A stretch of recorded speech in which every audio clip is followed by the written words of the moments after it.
రాజ్యాంగ నిర్మాత అంబేద్కర్ పై అమిత్ షా చేసిన వ్యాఖ్యలు క్షమించరానివని ఆయనపై చర్యలు తీసుకోవాలన్నారు మంత్రి పొన్నం ప్రభాకర్.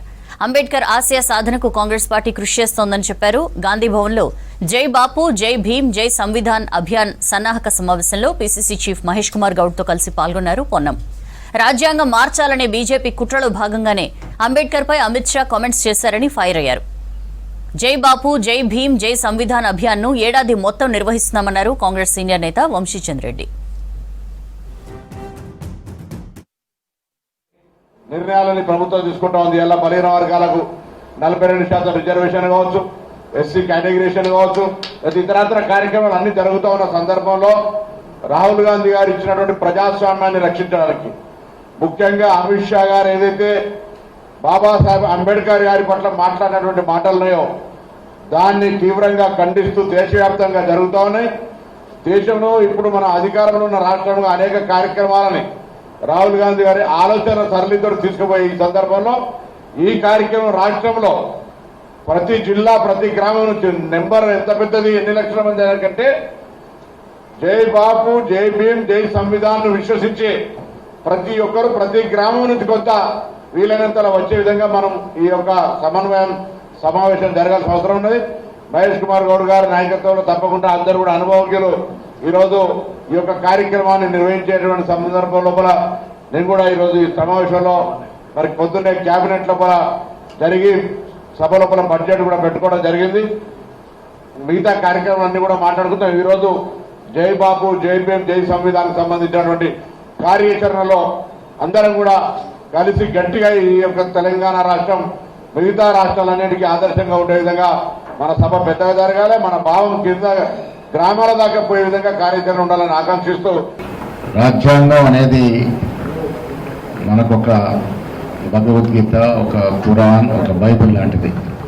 అలాంటి రాజ్యాంగ నిర్మాత అయినటువంటి బాబాసాహెబ్ అంబేద్కర్ గారి గురించి ఈ దేశంలో హోంశాఖ మార్చుతున్నటువంటి అమిత్ షా గారు అంబేద్కర్ గారి గురించి సాక్షాత్తు పార్లమెంట్లో చేసినటువంటి వ్యాఖ్యలు ఈ దేశంలో రాజ్యాంగాన్ని నమ్ముకునే ప్రతి పౌరుని యొక్క గుండెకు గాయమైంది. మాటి మాటికి అంబేద్కర్ని మీరు తలుచుకుంటా ఉన్నారు, దాని బదులు భగవంతుని తలుచుకుంటే మీకు మోక్షం వస్తుందనే మాట ఏదైతే అన్నారో అది చాలామంది గుండెని గాయపరుస్తుంది. ఎవరు భగవంతుని వారు పూజ చేసుకుంటారు, ఎవరు మతాన్ని వారు ఆచరిస్తారు. ఈ దేశంలో మతాలకి కులాలకి భిన్నంగా అంబేద్కర్ని కూడా ఆదరించేవారు ఉన్నారు, ఒక దేవుళ్ళలాగా. సో రాజ్యాంగ నిర్మాత అంబేద్కర్ గారి నుంచి అనుచిత వ్యాఖ్యలు చేయడం దృష్ట్యా కాంగ్రెస్ పార్టీ దాన్ని తీవ్రంగా పరిగణించి బెల్గాంలో జరిగిన ఏఐసిసి సెషన్లో ఈ కార్యక్రమానికి పిలుపునివ్వడం జరిగింది.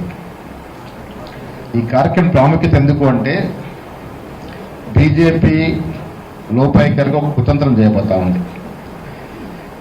ఈ రాజ్యాంగం అనేది మనకున్నటువంటి ఇప్పుడు రాజ్యాంగం భారతదేశ రాజ్యాంగం యావత్ ప్రపంచంలో దేశాలన్నీ కూడా హర్షిస్తున్నటువంటి రాజ్యాంగం ఇది.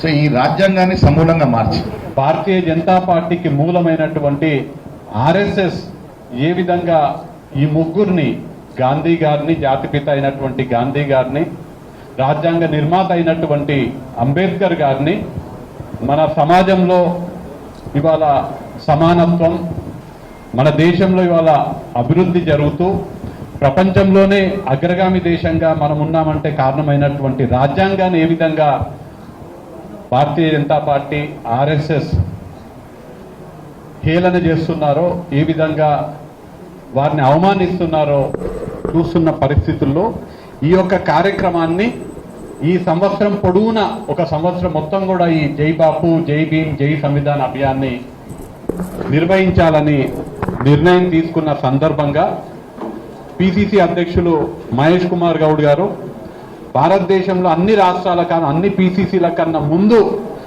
మన తెలంగాణ రాష్ట్రంలో పకడ్బందీగా, చాలా సిస్టమేటిక్గా, చాలా ఆర్గనైజ్గా ఈ యొక్క 1 year కార్యక్రమాన్ని